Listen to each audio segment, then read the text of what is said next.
ఇక varicose veins నుండి విముక్తి పొందండి. ఎవిస్ వాస్కులర్ సెంటర్ ఇప్పుడు మన KPHP లో గ్రాండ్ ఓపెనింగ్ ఏప్రిల్ 4వ తేదీన. జబర్దస్త్ షోలో రాకెట్ రాఘవతో కలిసి ఎంతో కాలంగా ట్రావెల్ చేస్తూ అతనితో లేడీ క్యారెక్టర్లు వేస్తున్న మోహన్ ఎట్టకేలకు పెళ్లి కొడుకయ్యాడు.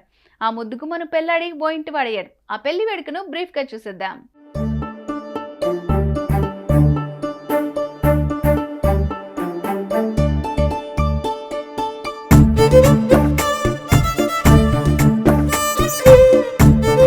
విజయవాడలో కన్నుల పండుగగా జరిగిన ఈ పెళ్లికి ఆయన టీం లీడర్ రాఘవతో పాటు అదిరే అభి, గడ్డం నవీన్, అప్పలరావు సహా పలువురు హాజరయ్యారు.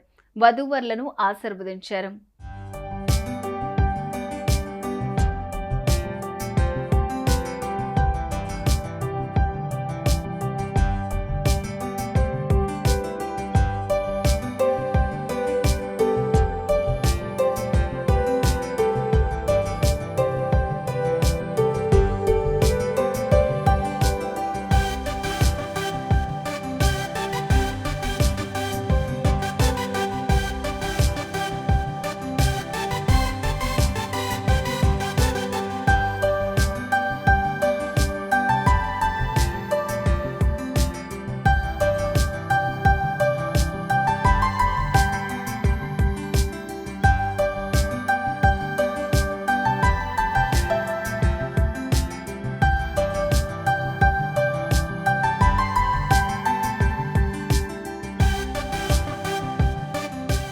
సుమన్ టీవీలో మీ పర్సనల్ అండ్ బిజినెస్ ప్రమోషన్స్ కోసం కింది నెంబర్కి కాంటాక్ట్ చేయండి.